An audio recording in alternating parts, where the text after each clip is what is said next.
पुरानी पेंशन बहाल को लेकर क्रमिक अनशन पर बैठे एनपीएस कर्मचारी 15 सितंबर के बाद वोट फॉर ओपीएस अभियान चलाएंगे। यदि सरकार ने ओपीएस बहाली की मांग को मान दिया तो सरकार के पक्ष में अपने मताधिकार का प्रयोग करेंगे। यदि सरकार बात नहीं मानती है तो फिर सरकार के विरुद्ध मतदान किया जाएगा। रविवार को क्रमिक अनशन पर बैठे हमीरपुर जिला के एनपीएस कर्मियों के साथ प्रदेशाध्यक्ष प्रदीप ठाकुर भी शामिल हुए। उन्होंने दो टूक कहा कि सरकार को 15 सितंबर तक का समय पत्र के माध्यम से दिया गया है।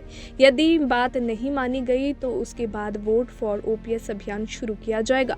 यदि सरकार पुरानी पेंशन बहाल करती है तो सरकार के पक्ष में मतदान करेंगे, अन्यथा सरकार के खिलाफ मताधिकार का इस्तेमाल करेंगे। पुरानी पेंशन बहाली को लेकर शुरू हुए कर्मचारियों के क्रमिक अनशन के चौथे दिन भी कर्मचारी मांगों को लेकर डटे रहे हैं। हमीरपुर में क्रमिक अनशन पर बैठे हुए कर्मचारियों के समर्थन के लिए न्यू पेंशन स्कीम एसोसिएशन के प्रदेश अध्यक्ष प्रदीप ठाकुर ने रविवार को शिरकत की और अनशन पर बैठे हुए कर्मचारियों का हौसला बढ़ाया। प्रदेश अध्यक्ष प्रदीप ठाकुर ने प्रदेश सरकार से मांग की है कि जल्द पुरानी पेंशन बहाली के लिए काम किया जाए, नहीं तो आगामी दिनों में आंदोलन को विधानसभा और तहसील स्तर पर तेज किया जाएगा। वहीं न्यू पेंशन स्कीम कर्मचारी महासंघ प्रदेशाध्यक्ष प्रदीप ठाकुर ने क्या कुछ कहा वो आपको सुनाते हैं।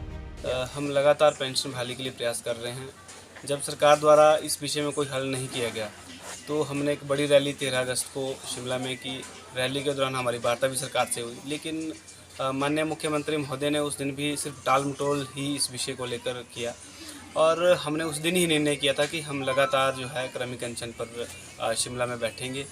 हमारा क्रमिक अनशन वहाँ 19-20 दिन लगातार चला, लेकिन सरकार की ओर से फिर कोई हल ना होने की वजह से हमने ये निर्णय लिया कि अब चारों लोकसभा क्षेत्र में हम क्रमिक अनशन शुरू करेंगे। और आज चौथा दिन यहाँ हमीरपुर में हमारे इस क्रमिक अनशन को चल रहा है, चौथे दिन। और आप देख रहे होंगे कि बहुत सारे साथी यहाँ पर जो हमारे क्रमिक अनशन में बैठे हैं साथी, उनके सहयोग के लिए भी यहाँ पहुँचे हैं। हम सभी का धन्यवाद करते हैं, लेकिन सरकार से ये निवेदन करते हैं कि देखिए, पेंशन बहाली के लिए जिस तरह से कर्मचारियों की भावना है, उन भावनाओं की कदर करें।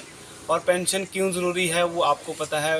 कर्मचारियों के बुढ़ापे के लिए पेंशन कितना ज़रूरी है वो भी आपको पता है।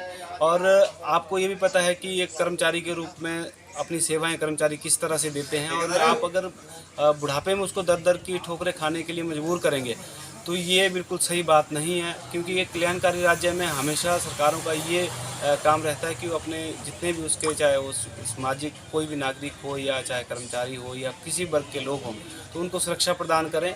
लेकिन सरकार शायद इस विषय में संवेदनशील नहीं लग रही हमें। हम चाहते हैं कि सरकार जल्द से जल्द हमारी पेंशन बहाल करे, जिसके लिए हमारे ये क्रमिक अनशन के प्रयास इस तरह से चारों लोकसभा क्षेत्र में क्रमिक अनशन के माध्यम से प्रयास जारी हैं। अगर फिर भी सरकार नहीं जागती, नई पेंशन, इस पुरानी पेंशन बहाली के लिए कोई हल नहीं निकालती, तो निकट भविष्य में जो है हम जिला स्तर पर भी या फिर अब हमारे जो संगठन के ब्लॉक हैं उसमें भी या फिर जो कॉन्स्टिट्यूंसी जितनी भी विधानसभा क्षेत्र है वहाँ भी इस तरह के क्रमिक अनशन शुरू कर सकते हैं। लेकिन ये सारी बातें अभी भविष्य की है। लेकिन हम चाहते हैं कि जल्द हमारा पेंशन बहाली का जिसके लिए हम लगातार प्रयास कर रहे हैं, इस मुद्दे को सॉल्व करते हुए सरकार कोई निर्णय ले। नहीं तो ये जो हमारा आंदोलन है, ये जो हमारा जो भी कार्यक्रम है, ये आगे जाकर और तेज़ किए जाएंगे और हम पेंशन बहाली तक पीछे हटने वाले नहीं हैं। माननीय मुख्यमंत्री महोदय से हमने बार बार निवेदन किया है कि जल्द से जल्द इस विषय को हल किया जाए और जल्द से जल्द हमारी पेंशन बहाल की जाए।